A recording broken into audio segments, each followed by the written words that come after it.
নমস্কার বন্ধুরা, আমি শ্রী দীপন। আজকে আপনাদের জানাবো যে নতুন কোনো বাড়ি বা ফ্ল্যাট কেনার আগে বা ভাড়া নেওয়ার আগে বাস্তু বিষয়ক কোন কোন জরুরি পয়েন্টগুলো একটু দেখে নেওয়ার প্রয়োজন আছে। প্রথমেই আপনাদের জানাই যে বাস্তু কিন্তু একটা খুব ইম্পর্টেন্ট ব্যাপার। একজন ব্যক্তি শুধু নয়, তার পরিবারের সকল সদস্যের মানসিক, শারীরিক, স্বাস্থ্যগত দিক, আর্থিক দিক, ভবিষ্যতের উন্নতির দিক এবং বর্তমান যা কর্ম আছে, যার পড়াশুনো আছে বা সাংসারিক রিলেশন, সমস্ত কিছুর উপর কিন্তু গভীরভাবে প্রভাব বিস্তার করে। তাই নতুন কোনো বাড়ি কেনার আগে বা ফ্ল্যাটে কেনা বা ভাড়া নেওয়ার আগে আমি এখানে আপনাদের 4টে মেজর পয়েন্ট বলছি, যে পয়েন্টগুলো আপনারা একটু দেখে নেবেন। প্রথম পয়েন্টটা হচ্ছে যে দেখতে হবে যে ওই নির্দিষ্ট বাস্তুতে কোনো ঈশান কোণ বা উত্তর পূর্ব কোণে কোনো টয়লেট আছে কিনা। এখন বাস্তুর ঈশান কোণটা অত্যন্ত শুভ বলে মনে করা হয়, যেখানে মনে করা হয় বাস্তু পুরুষ মস্তক অবস্থান করছে। এখন ঈশান কোণে যদি টয়লেট থাকে তাহলে সেখানে কিন্তু বাস্তুটা অশুদ্ধ হয়ে যায়।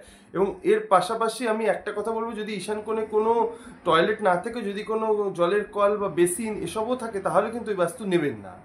দ্বিতীয়ত, বাস্তুর দক্ষিণ পশ্চিম দিকে দেখতে হবে কোনো এন্ট্রেন্স বা সদর দরজা আছে কিনা। কারণ বাস্তুর দক্ষিণ পশ্চিম দিকে যদি কোনো এন্ট্রেন্স বা সদর দরজা থেকে থাকে, তাহলে কিন্তু বাস্তুর উপর নেগেটিভিটি বা বিভিন্ন নেতিবাচক শক্তির প্রভাব অত্যন্তভাবে বৃদ্ধি পায়। তাই দক্ষিণ পশ্চিম দিকে সদর দরজা থাকলে সেই বাস্তু পরিত্যাগ করবেন। তৃতীয়ত, আপনার দেখতে হবে যে বাস্তুর উত্তর দিকে কোনো রান্নাঘর আছে কিনা। কারণ বাস্তু পুরুষের যে উত্তর দিক বাস্তুর, সেটা মনে করা হয় ভগবান কুবেরের দিক, যেটা সম্পদ, ঐশ্বর্য, ধন লাভের দিক বলে বিবেচনা করা হয়। এখন সেখানে যদি অগ্নিদেব অবস্থান করতে রান্নাঘর অবস্থান করেন, তাহলে একটা বিপরীত প্রক্রিয়া ঘটে এবং সেক্ষেত্রে কিন্তু প্রবলভাবে আর্থিক ক্ষতির সম্ভাবনা হতে হয়।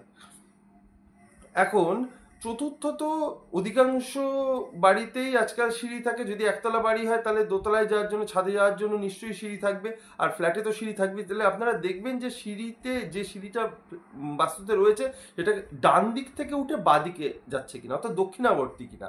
সিঁড়িটা যদি দক্ষিণাবর্তী হয় তাহলে সেটা শুভ, সেই বাস্তুতে আপনি অবশ্যই ঢুকতে পারেন। আর যদি দেখা যায় কোনোভাবে সিঁড়িটা বাঁ দিক থেকে ডান দিকে যাচ্ছে, অর্থাৎ বামাবর্তী সিঁড়ি, সেটা কিন্তু ভীষণ রকম অশুভ।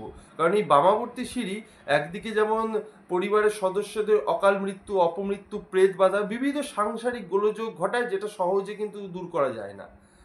এখন এই 4টি পয়েন্টের মধ্যে যে কোনো একটি যদি পয়েন্ট দেখেন যে সেই বাস্তুতে প্রেজেন্ট আছে, তাহলে সেই বাস্তুটা নেবেন না। যদি একাধিক পয়েন্ট থাকে তাহলে কিন্তু বাস্তুটা ভীষণ রকম অশুদ্ধ এবং সেখানে অনেক রকম সমস্যা তৈরি করবে। আর পরিশেষে একটা কথা বলবো, যে আপনি কি করে বুঝবেন যে বাস্তুর কোন দিকটা কি কি রয়েছে বা দিক বা কোনটা কিভাবে বিচার করবেন। এটা করতে গেলে বাস্তুর ঠিক মধ্যস্থলে বা ব্রহ্মস্থলে দাঁড়িয়ে আপনি কম্পাসের মাধ্যমে বাস্তুর দিকটা নির্ধারণ করবে। এখন আপনারা যারা বাস্তু সংক্রান্ত কোনো সমস্যায় আছেন বা বাস্তু নিয়ে কোনো কোশ্চেন আছে, তারা আমার এই ভিডিওর সাথে দেওয়া নাম্বারের মাধ্যমে আমার সাথে যোগাযোগ করতে পারেন কনসালটেশন সহ পূর্ণ প্রতিকারের জন্য।